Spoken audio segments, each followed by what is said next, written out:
Hey, Santiago, thank you for coming in. You are doing just amazing and outstanding work. I can see your journey personally and how you're invoking change both on a regional, national, and global basis, but you're also doing within the YPO community. So you're doing just personally.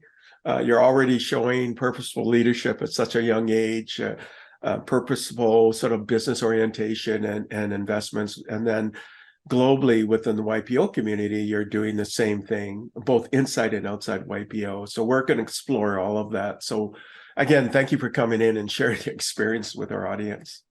No, thank you for having me, Stephen. It's a pleasure just to be here talking to you and having the interview. Thanks. So Santiago, what were some of the inflection points that created this wonderful, outstanding person that you are today? And it could be at the age of 3, perhaps, or it could have been a mentor, somebody in your family, maybe 2 or 3 things that really help shape where you are today and where you want to go. Okay, I think I would start that question going with my formation as first in my childhood. I'd say that my dad was someone that I was always looking after. Um, just as a person that just evokes leadership. It's always looking after helping other people. And then my mom, she was my inspiration in terms of I would say my mom is the strongest woman I know. In all the things that she has done for the family, all the things that she has sacrificed. And both of them were like a perfect medley in their educations they gave me. I'm very fortunate because they gave me the best education possible and just all of the opportunities that were available at the time for me. A perfect medley for me to form as an individual that really cares about.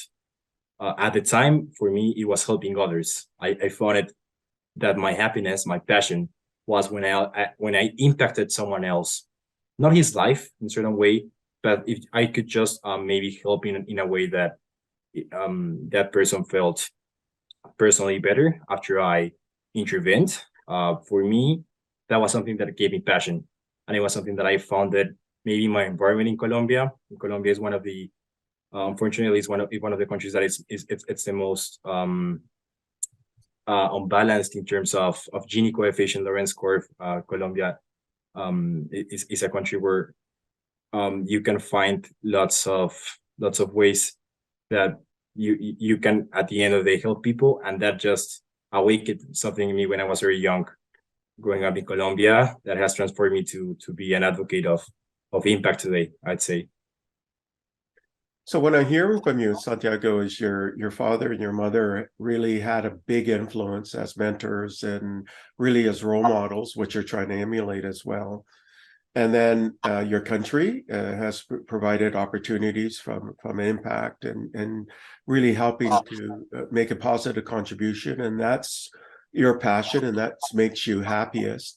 You also talked about that you had this opportunity to have a great education. Can you talk about that? What did you Yeah, sure. study, why, and so on? Just from a young age in Colombia, the amount of people that are bilingual, I think it's below the 7% of the population. As a young person, just having the opportunity to be bilingual in Spanish and English opens a lot of doors for my future opportunities. Having the education in which I learned not only how to capacitate in educational terms of international education, but also how to maybe learn some concepts in business organizations. And then was also when YPO entered in my life, and it changed everything, because that was when I learned how to actually to do interactions with this business people per se, in which I learned how to maybe had certain conversations, or maybe how to better ask for help, or how to just see the patterns that some people in Colombia that were relatively successful had in their lives. And from a young age, learning from those people, having internships, for example, with the GSG Impact Investment Steering Group, with the people that were doing the NAB of the confirmation of the people that were going to implement that impact investment in Colombia. I was able to have an internship with them at a very young age in Colombia, and just seeing how those people were able to accomplish so much things in a low amount of time. It was where I felt like a sponge that was like absorbing lots of information, learning a lot of things, not only like in an educational way, but also in a practice way in life. And it was just great having the opportunities from YPO and from the education that my dad also gave me in the house in terms of values as a human person. You know, what I'm hearing again is this, you know, you had the opportunities to have great internships and learning like a sponge from those experiences. You also have this background in applied bachelor's in science and industrial engineering in Colombia. Can you talk about that and how you're applying some of those experiences in your work and so on? So that, you know, that's engineering is tough, right? It's got science elements to it, and of course it's applied. That's the aspect of engineering, which is different from other kinds of sciences, right? So are you able to use that experience and then this idea of business and global and public affairs in the business school in Spain? So how you transitioned from this bachelor's in science and industrial engineering, what led you to do that, and some of the takeaways for you from that, and then going into business school as well. Of course. Yeah, that's very interesting. It's true. There's kind of a contrast from the applied sciences in engineering and then global and public affairs and business. There's a connection there. Of course there is, especially in me. I found that I'm a people person. I'm someone that loves to speak, that loves to interact, that loves projects, that loves to connect. But at the same time, I also found that in my childhood growing up, I was really good at the organizational part of structuring. With the industrial engineering part, I learned the concepts of how to be, or the best practices of how to better be effective with the amount of resources that you have and the amount of time that you want to do stuff. So it's something that I do implement today. It's amazing how you can implement those concepts of engineering, not only with, you know, with the operations of per se an industry or a company, but also with the group projects or the people that you are working on in your environment. Because at the end of the day, it's all about effective communication. How can you best use your skills to add value to a group? And sometimes those concepts that you learn from engineering are very useful also to implement as a people person. And now just having a completely different education here in Spain, a different culture than Colombia and Latin America, where I can get the education from the global and public affairs perspective and a business school perspective, I think it's just giving me exactly what I was expecting from a people business driven university, that is giving me all of this connections, public speaking perspective, how can like the interaction between different nations affect the industry and the markets, and then just implementing some of that like applied engineering stuff into the people conversations. I think that has really shaped me as an individual in a very unique way. And just having, you know, the opportunity to have education in 2 different continents, in Latin America and then in Spain and Europe, has also brought me a broad perspective that I'm very, very grateful of. You know, you're very young too, though. I mean, you're 20, and so you've got this industrial engineering background, and then you've got the business school background. So you've got the really analytical kind of hard science, but in an applied way. And then you got the business side and the people side. And as you mentioned earlier, you're multilingual. So, and that helps shape your journey. But as a YPO team, so YPO is this organization of entrepreneurial leaders. It's about 30,000 plus worldwide, about 9 trillion in annual revenue as a combined group, and you're part of the YPO Next Generation, which they sometimes call YNGers. And as a teen, you attended the Entrepreneurship Harvard Business School summer class at the age of 15. I mean, that's quite remarkable. So what interested you in taking that program, and what did you learn at the age of 15 from taking that program? I have to tell you a story to maybe contextualize that background. Very early, as a kid, I was asking my father some questions like, how we were like in malls and just companies that you see in Colombia, and I was asking like, as a 5, 6, 8-year-old kid, who was the person who built up this company and that did these franchises or like repeated the company in lots of locations in Colombia, and how does that kind of things happen? And my father introduced me to the term of an entrepreneur, or someone that does start a company from zero, and there's a lot of things that you need to take on. And from then on, when I was envisioning where I wanted to maybe go to study or where I wanted to look after for the big academics part of life, I had the opportunity to be a company of my father, because he was going to this father and teen business course in Harvard University, and he took me by his side and he said, "This is a course that will bring a lot of value because I'm going to be learning. And the amazing thing of this course is that I can take a teen with me, and and he wanted me to be with him at that course.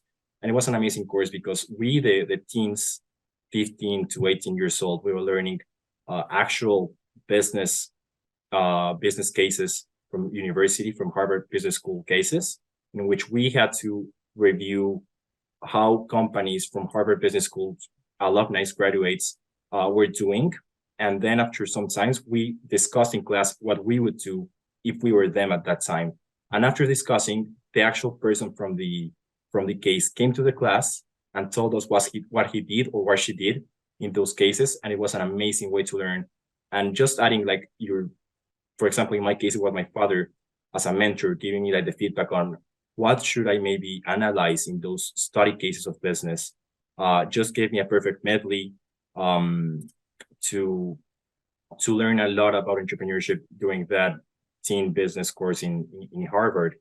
I can also mention that that was one of the places that I really, really got inspired by entrepreneurship and by doing something, not just for the sake of getting that like pumped up feeling of I'm doing something that is great, I'm doing something that I like, but also doing something that in some way, I hope in some way I can build something that will help people and will help people in a lot of places, because I come from this background in Colombia in which I just feel the necessity, and I just feel very satisfied when I'm able to do something that brings value to the community, just give something back to the surroundings that I have. So I can see this curiosity you have in entrepreneurship, even at a very young age. And then you attend this entrepreneurship school where you hear business cases, but you get to apply it and think about it and what that journey consists of. And you get to ideate in terms of how you would work in this area. But then you created this first social venture company. Can you talk about that? Yes, this was actually great. I was in one of my last moments in high school, actually. And it all started with a project for high school, but I went beyond that at the time. We were supposed to do a personal project, and some students, they did like I don't know, they made like a small book, or they make small entries. I decided to make a company with this motivation that I had to be an entrepreneur. I said, you know what, I'm going to do a company. And analyzing the resources that are in Colombia and the resources that might be important in a couple of years ahead, I saw the product of quinoa, one of the most nutritious and healthiest ingredients that we have today. In Colombia, we grow a lot of quinoa. So I said, let's diversify the product of quinoa, and let's make quinoa milk out of quinoa. So at the time, I went to the south of Colombia. I traveled there, and I started interviewing some of the farmers that grew quinoa in their farms. and asking them what was, for example, what was needed for a quinoa to be transformed into milk, and it was possible. What was needed for maybe acquiring that quinoa, what kind of contracts do they get? And I encountered at that time a problematic that I wasn't expecting to encounter in my business model, and was that the farmers in Colombia also have issues with the contracts that they made from the big companies that buy the products from them.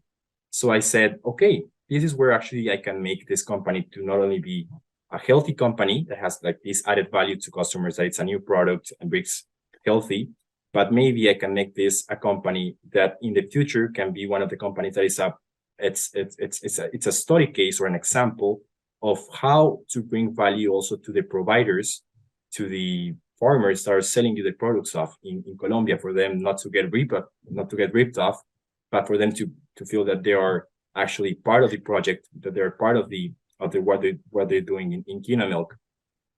So I felt really motivated at that time. I made my business model. I made my financial planning statements. I started to do a company. I contacted Tetra Pak in Colombia for making a prototype of my product. I was able to make a prototype. I went to a fair of entrepreneurs, and I started my first startup that I was really pumped up in Colombia, that I was pretty happy that it had this huge business model of differentiation, but also had a value of impact for the farmers in Colombia. And that was a time when I actually realized this is what I want to do in my life. Like maybe do a startup, do something that helps people. And for the time being, I said, this would be like a next chapter in my life. If you want to elaborate after, I said, at this moment, what I have to do is I want to learn from people that I could consider really successful or the best at being entrepreneurs. And that was where the network of YPO came to my mind again. And I said, I need to actually take advantage of this huge network that is YPO and learn from these people and actually maybe give something back in terms of impact. So let's now, I mean, that's a great segue into, or doorway or path, gateway into your YPO work, because you do a lot within YPO. So you're the Global Impact Officer at the YPO board of YNG, YPO Next Generation. Can you tell me what the age range of YNG is, so YPO Next Generation, and what does it mean to be the Global Impact Officer on the global board, YPO Next Generation? Of course. For understanding what you explained it perfectly, YPO is this organization of CEOs or directors of companies or the equivalent, and YNGs then are mostly the sons and daughters of the YPOs. These are supposed to be people that want to be the leaders of the next generation, the YNGs, YPOs of the next generation. YNG currently has over 23, getting to 25,000 members across 135 countries, so international. YNG, I can say, if I had to summarize it, I would start by stating the new mission of YNG, and vision of it. The vision of YNG is to develop the next conscious leaders of the next generation. So YNG is there to give tools to these members, give them opportunities for them to develop themselves personally and professionally to become the leaders of the next generation. So giving them, for example, not only the network that YNG has, it's a very international and valuable network that has YPOs and has YNGers who are driving through as all the members are doing. But it also gives them events, international events, for them to connect and for them to learn. It gives them the programs of mentoring. So getting a mentor like a YPO that can maybe guide you through your entrepreneur course or can guide you through your career path. It gives them lots of amazing tools and opportunities for YNGers to become the YPOs of the next generation or the leaders of the next generation globally, locally. And for me, it's an amazing concept. I think it's something that has really changed my life the time that I have been there. I have been able to engage with YNG locally in Colombia, regionally in Latin America, and now I'm fortunate enough to take a new step since July. as the global impact officer. At the time, I was named impact officer for the board of YNG Global. I had become the first Latin American YNGer to be in the YPO Next Generation board, which was something that I was very proud of, giving some representation of my amazing and lovely region of Latin America. And YNG just keeps amazing me. The kind of things and experiments, not experiments, but the kind of things that you can start in YNG, just bringing up the value of the network, are unimaginable. Incubators, accelerators, startups, mentorings, events, anything that you think that you can do in this size, in this sandbox, I mean, that's for you. And you just are creating stuff. And that's something that I love, because I love to be creative with what we have in YNG. And my specific role in YNG is to help the YNGers to accomplish the mission of the next generational leaders, but doing so by helping them to be impactful leaders. And that's my mission, my personal mission in YNG, is to help the YNGers, but for them to be impactful in the journey that they're taking on. You're describing YNGers as really a significant community, because there's 23,000, as you mentioned, globally, and over 130 countries. In fact, probably mirroring the YPO membership itself, which is in something like 145 countries. Mm-hmm. And you're helping to create the next conscious leaders of the future. So really being mindful of opportunities, but also challenges, and being purposeful and leading and shaping where things are going. And because you're the global impact officer, then you want to make sure that everything has some kind of force for good in what you're trying to do within the next generation YPOers or YNGers. So that's a significant community. You're also a One World ambassador. I mean, what does that mean? What is One Young World? And One how do you World. be and what does it mean to be an ambassador? Of course, sorry to interrupt. Yeah, One Young World, it's another separate community of YNG. Well, they used to be separated before. It's an organization that, in terms of age gap, same as YNG, it goes from 18 years old to 35 years old. One Young World aims to target and in terms to attract the leaders of the world that are young, that are already shaping and doing the impact across the world. It's an organization that I would say, in the differentiation of YNG, One Young World has this annual summit that they do every year. And what they want to do with the annual summit of One Young World is that they want to become like the World Economic Forum of Davos, but for the young people. And it's an amazing summit that they do in One Young World once a year. They pick one city, one leadership global city in the world. For example, last year was Munich. This year was Manchester. Next year is going to be Belfast. And in 2024, it's going to be Montreal in Canada. They pick one city and they do this amazing summit with amazing speakers, with top tier resources, food, anything that you can think of. It's a perfectly planned event that gives amazing content to the ambassadors or the people that go there. The differentiation is that as a summit, people go to the summits as delegates, very much as a United Nations model, for example. You go as a delegation. For example, YNG goes as a delegation to One Young World. Companies as Facebook, Google, Citibank, McKinsey, Deloitte have employees who they send to One Young World as delegates of the companies to go and learn things regarding impact, because One Young World is an organization that is totally 100% focused in impact, and how can they shape the leaders of tomorrow to be more impactful, and also give them a network for them to grow with the creation that they have a summit. And it's amazing because YNG saw a lot of things in One Young World that maybe we could do or implement or learn from them. For example, in terms of impact, One World is doing an amazing work that maybe YNG could be learning a couple of things from them.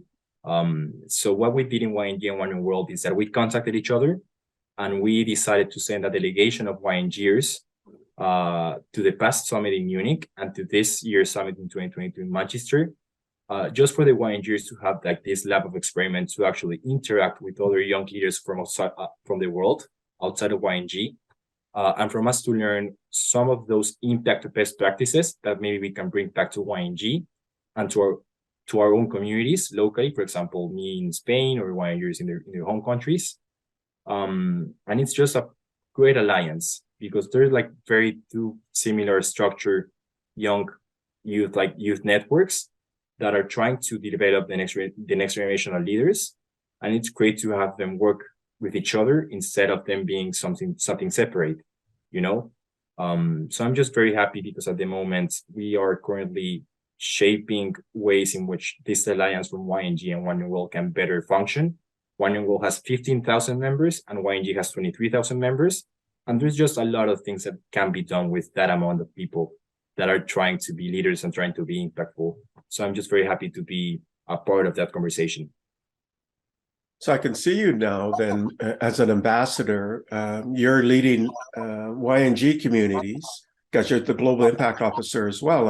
And One Young World is really about impact and people in this age range of 18 to 35. And then you lead this international delegation of YPO Next Generation, which really then expands the connection and the impact mindset of both YPO, but also One Young World, because you're working together, this confluence of these two great organizations. But you go and participate because you're this global impact officer for YNG or YPO Next Generation, but you're also a member of the Colombian government and First Lady delegation of the National Colombian Youth Talent. Can you talk about that side of the role that you play? And that's on the government side. And how did you become the First Lady delegation of the National Colombian Youth Talent? What does that mean? Yes, of course. So that's completely true. I missed out on that. I went to the summits of One World as a delegate for YNG, but also as a delegate of my country, of the Colombian country. And in the case of Colombia, the First Lady at the time, María Juliana Ruiz, the First Lady that was appointed from 2018 to 2022 in August, she was doing this program to gather around 35 young people in Colombia that were leaders at their backgrounds or leaders at their respective industries, and taking them to the One World forums. So in my case, I got to be one of those representatives of the overall Colombian country that were appointed as one of those youth talents that the First Lady granted them as part of the delegation to go to the One World Forum and also represent Colombia and all the talent that we have in our amazing, lovely country. So it was amazing for me not to only be cooperating with the YNG delegation, a very international one, with lots of business-oriented minded people, but also with a delegation such as the Colombian one at that time with the youth talent of the First Lady delegation in Colombia, which was a delegation that was much more oriented towards getting that international background, getting more knowledge from other cultures, getting more contacts within maybe Latin America, and maybe learning something more from how do people do it in Europe, how do people do it in the US. So it was amazing also from my side, adding value to that community. And most importantly, learning from them. I think in life, you're always like giving something, but you're getting something in exchange. Sometimes you don't even notice that these people from YNG and Colombia, they were shaping me to become a better leader, become a better advocate of impact. And it was amazing to be part of these two delegations that I truly love and that I truly feel a part of. That's true. You know, we're in these multiple roles. I mean, even dating back to your education, applied science and industrial engineering, to combining with the business education, to speaking the multiple languages, all of this work or fit. I mean, YPO is an international organization the next generation is thereby international, and it's a really big community. And you're combining this with the one young world community of roughly 15,000. So you got this 35 plus thousand, let's say, or in the 30s anyways, of this international confluence working together as an alliance and doing impact and impacting the world. So that's pretty amazing. Thank you. Okay. And you're learning, like you said, you're able to contribute, but you're also learning from that experience, right? And because anytime you work with others, you learn their narrative, their stories, their histories, and you bring that into your understanding, and that increases your ability to do more as well because of all the learnings. You are also part of this Global International Internship Program along YPOers and women like Diana Daniels, who's an outstanding leader within YPO. Can you talk more about that? How did you get involved with the Global International Internet Internship Program? What is it? And how you got introduced to Diana Daniels, who's a leader within YPO as well. Sure. How did I get involved with the internship program, with the Global Internship Program from Diana Daniels?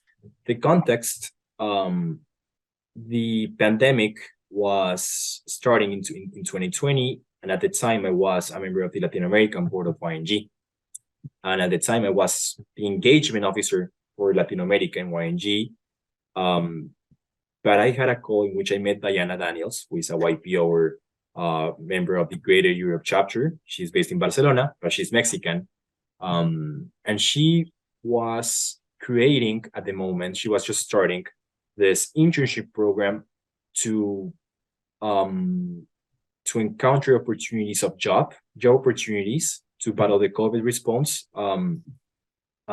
inside YNG. So she was intending to create job opportunities to YNGers in YPO companies in a global platform. And she wanted to expand that idea to Latin America. And that was when both of us connected for the first time. And we said, like, let's do it. I can be maybe the spokesperson of this internship program in Latin America. Diana was with other people in Europe, and we were trying to find other medley options in Africa, in the northern of America, Asia, Australia, New Zealand. And that was how it started. Diana, I can say she's an amazing, outstanding woman, an amazing leader that has a clear vision of what she wants to do. And she's a very impactful person that has shaped me, without a doubt. It was great because we generated more than 70 possible internships in 1 year with that program. Because the intention of the program was to create job opportunities at a time where COVID was arriving. So it was something that was really needed at the time. We created lots of pro bono internships for impact-sided companies in YPO, which was very great, and I learned a lot from that. I learned a lot about operations and how can you better like simplify the user experience with a platform, and how can you simplify them. How can you actually like make the experience of a YNG applying to be more simple? How can you make the YPO to be engaged with having a YNG? Actually like giving perspective in the two from our two backgrounds. So we have a YPO who has opportunity of giving a job, and we have the YNG who is looking for a job. But how can we really do the effective connection of making them joint? And that was something that at the time my industrial engineering background really helped me. And also just working along Diana, which is an amazing leader, was also really easy to work with. She's amazing. And I just learned a lot about that internship program. I'm very fortunate that I was part of the organizational team, and I was the director for Latin America at that moment for that program. So it's another thing that I feel very fortunate that I encountered Diana Daniels very early in my life. And now she's a good friend and a good mentor for me, of course. So I hear this story, right? You're excited and you're curious about entrepreneurship, and you get mentorship from your parents, and and you get into this Harvard program, which you can continue this entrepreneurship idea, and you're in applied science and industrial engineering. Again, that's the practical applications of science, right? And then business school, where you get into this broader mind perspective, and then also One Young World, again, this international flavor, but collaborating with others, and you speak multiple languages. And then at the age of 15, you do the social venture, and you find this niche, which is not being addressed, right? The farmers are not being addressed in the way that you think they should be addressed. And you have this new product category. I think that's a really interesting story. But just as a reminder to the audience, you're 20 now. This is like, when you're in your teens. And then at the age of 17, you're the youngest member in the history of YPO board globally, YPO Gold Board, and also at the time serving as a member of the Latin America YNG board. And now you're on this YNG Global Board, and you're the impact officer.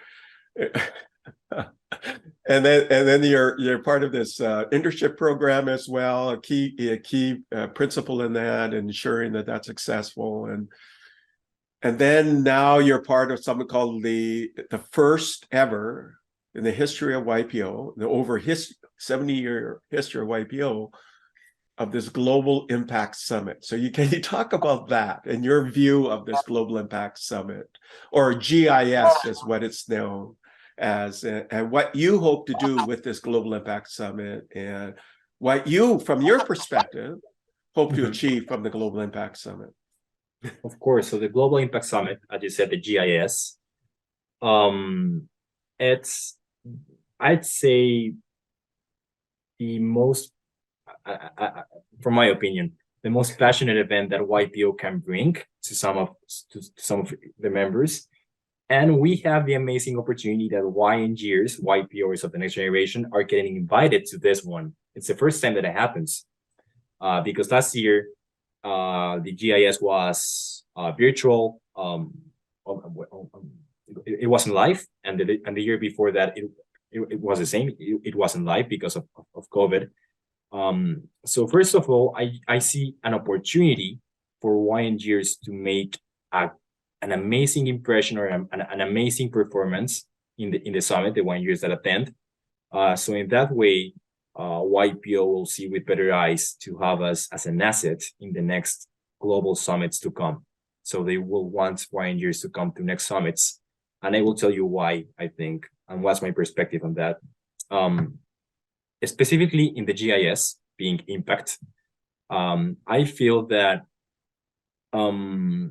how people perceive impact, everyone has a different way to perceive impact, because it's maybe an abstract concept, like what really impact is about. And I've seen that globally with the global position of impact officer. Impact is not the same as it is in Colombia, as it is, for example, in Southeast Asia. Impact concept in these two different places is completely different. And the same happens with the differentiation of age. So, for example, the demographics of people that go from 50 years old to 60 years old maybe see impact as more of a way of doing, implementations in their companies to become more sustainable in terms of producing and not creating so much waste, and maybe lowering the carbon footprint. But maybe the concept of impact for Generation C people, so my age, 20, 15 years old, it's a completely different view, in which we, for example, believe that companies can be fully driven by impact, and every decision that they make can be impact driven just for the sake of having a better world in the future for us. Because, in 50, 60 years old, 50 to 60 years old, in 50 years, the ones that are going to be inheriting the world, it's going to be us, the young people, the people that are currently 20, we're going to be 70. And hopefully, not only because we feel the necessity to, but we feel the passion to actually take care of the world that we're living on. So giving that perspective to some of the YPOers, or the global leaders of now, they are, as you said, YPO It's an amazing organization that if you combine all of the all of the companies from YPO, you would take like the third world economy, which is an amazing state to say so. So maybe giving the YPOers from the GIS the perspective of younger audiences on what we perceive in impact could maybe add some value to what YPOers then take to their house when they leave the GIS. So I just think that maybe mixing those opinions of what impact is about from different ages, from different people, different demographics is going to be an amazing value for both sides, because YNGers, we're constantly learning from YPOers because they can be our parents, they can be people that have more experience. But I also believe that YPOers can learn from YNGers in certain spaces, like for example, impact. That is something that maybe YNGers and younger audiences have more impregnated in the DNA that maybe people from 60, 70 years old don't have as much in their minds as we do. So that's what I expect in the GIS. I think it's going to be an amazing event. I'm really looking forward to it. It's going to be in Costa Rica. Again, my amazing region of Latin America, and a country that I love. And I just hope that we can have those interactions and that there will be more, as I said in the beginning, more events for YNGers to be invited into YPO. Santiago, you bring this really interesting perspective. You talk about past generations. So this could be like Generation X or Generation Y, or baby boomers, and they have a perspective of impact, but it's a different perspective of impact, and it may be part of their company or it could be part of what they're trying to do. But what I'm hearing is for Generation Z or Z, which you're a member, and those are people born from 1997 to 2012, and 2012 was considered alpha generation. The mindset is different. It's like everything has to be about sustainability and ensuring the proper health or the sustainable planet in some way, right? And ensuring the protection of the planet and all of its inhabitants, and so on. So the mindset is very much more infused in everything that you think about. That's what I'm hearing. And you want to bring that mindset, ensure that mindset is into this Global Impact Summit, which is the first global one, face-to-face. And you're bringing that mindset into that, and you want to ensure that mindset then spreads, right? Because basically, you want to ensure that the future inheritors of the planet, there will be a planet. Yeah, and then for the generations to come, for them, maybe they will not have that obligation of having a world that is worse off after the generation that just was living on it. That's maybe like a very broad, rude statement to make.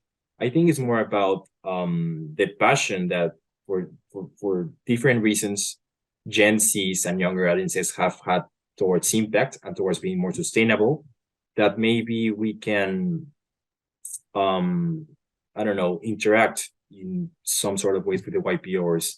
I think that's where we can actually create a very interesting space in the GIS. And then that GIS, the first Global Impact Summit, held next year in Costa Rica, as you mentioned. And Costa Rica is a good model for impact, right, and sustainability. And to replicate that, right, and replicate that within the DNA of YPO, I mean, and having YNGers, the next generation, being part of that journey to ensure that that voice is consistent across all of the different programs within YPO. That's what I'm hearing that you want to accomplish, right? Yes, definitely. So one of the things that also is happening in YPO, it's divided into two age caps. You can say YPO Gold is for the members that I believe are older than 50 years old. You can correct me if I'm wrong.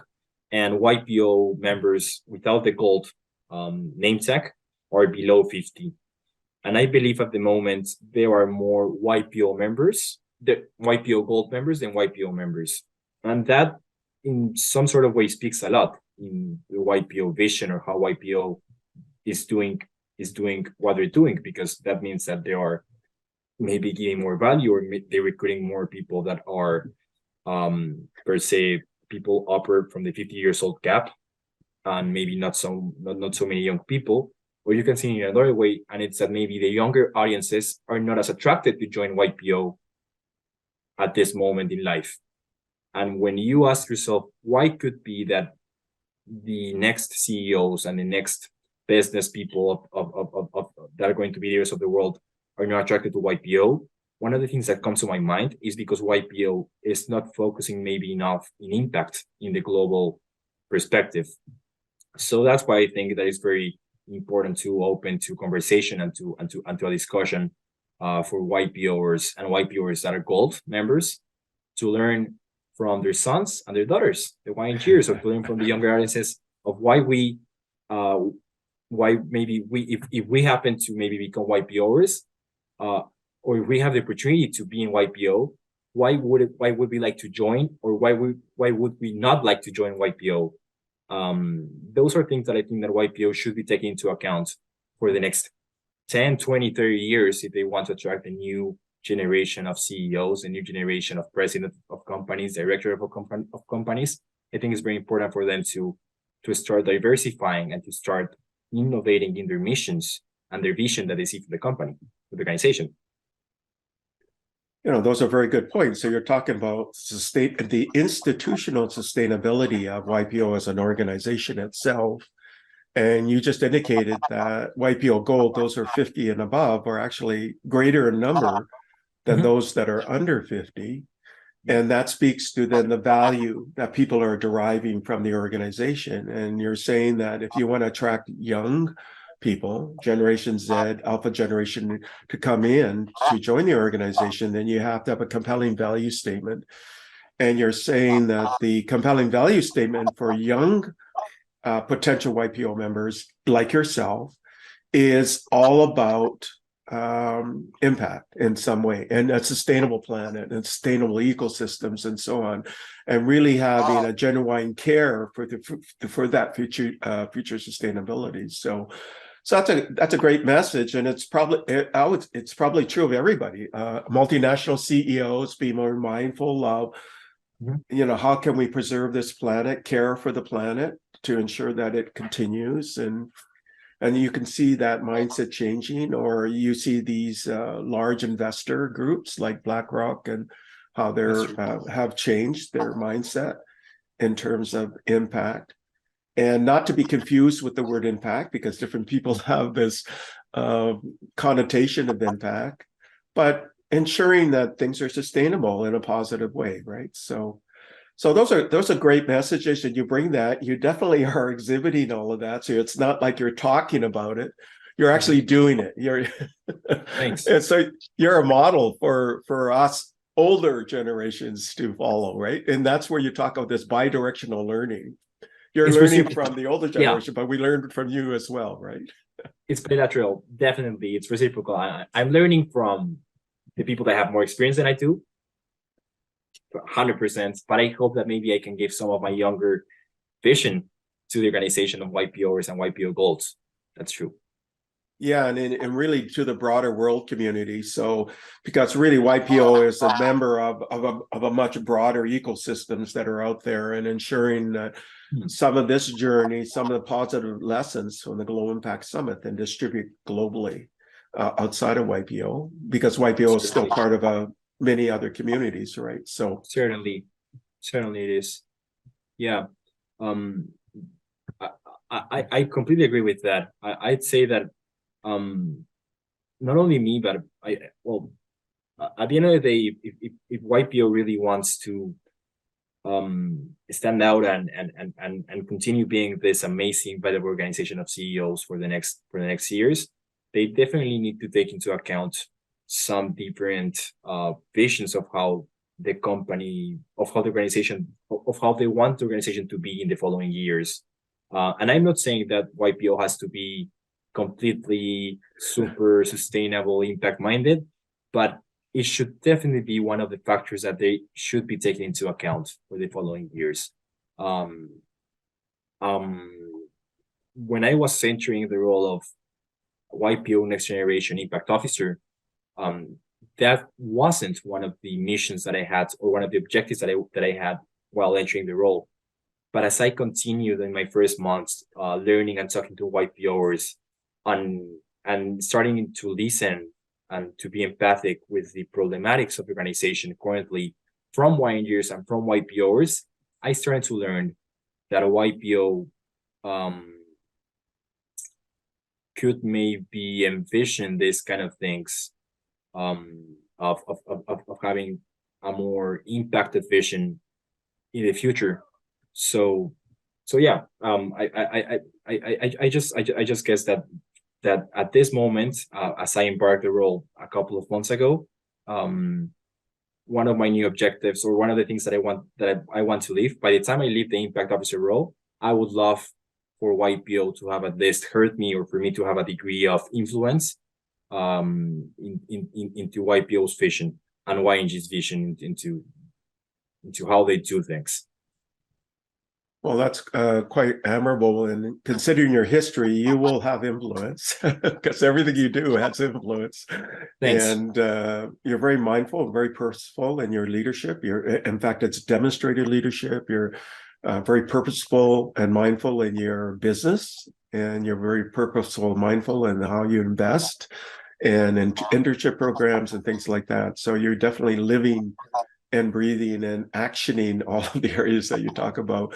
I only have one final question now at the closing minutes, and that is, what final messages or recommendations would you like to leave for a global audience, which consists of everybody? There's CEOs and investors and scientists and young people. It's quite a diverse audience globally. So first, thank you for taking into account my opinion, or my recommendation per se. I think, I don't want to sound, as they say, cliche, but I'd say that for now it has been true for me, and just following your passion. I was also encountered with this saying. I can't recall the name of it at the moment, but in life, I heard that you should be following three things: something that makes you happy, something that brings value to you economically, and something that is also leaving the world better off than how it was before. For me, if you have those three components, you're gonna do well in life. If you're doing something that makes you happy, something that gives you good economically output to you, and something that leaves the world better off, so maybe generating some impact while you're doing the first two things, you're gonna be someone that roundedly, it's gonna feel happy, and it's gonna feel full with what you're doing. And I have to say, sometimes it may be easier than other times, but I believe that if you found that passion, and you can make those other two components work out while doing it, you're gonna be well off by the rest of your life. I still don't know. I'm still trying to figure it out, of course, but I hope that by following these three factors, and maybe there are things that I encounter in life later on, I happen to be an impactful person, that in my objective of seeing life, hopefully the people that I help are gonna feel better off than before I had the opportunity to intervene in their lives, if they let me in. Those are really interesting recommendations, about happiness, and about economic empowerment, and then also about value, making some kind of contribution in some way, and leaving the world a better place. So I'd like to add one additional word to all three of that. So shared happiness, shared economic empowerment. So not just for your economic empowerment, but shared economic empowerment. Mm-hmm. And then shared leaving the world a better place. So working in communities to do that, working with others. So add the word shared or omni-win. So shared wins on the economic side, on all of those three elements, and also on the impact side, and then and so on. So Those are great messages, and the audience should embrace them. So thank you for coming in and sharing so many of your experiences and insights. Quite profound. And the world would be a better place if they followed all of your advice throughout this hour of our dialogue. So thank you again for coming in. Thank you, Stephen. It's been an absolute pleasure being here, talking to you. And yeah, I just hope to keep doing the things that make me happy, and let's see if the things work out. Yeah, make you happy and share that happiness as well. Share the happiness. That's true. I just learned to bring that into my motive sentences. Thank you. Thank you for listening to the Brand Called You videocast and podcast, a platform that brings you knowledge, experience, and wisdom of hundreds of successful individuals from around the world. Do visit our website www.tbcy.in to watch and listen to the stories of many more individuals. You can also follow us on YouTube, Facebook, Instagram, and Twitter. Just search for the Brand Called You.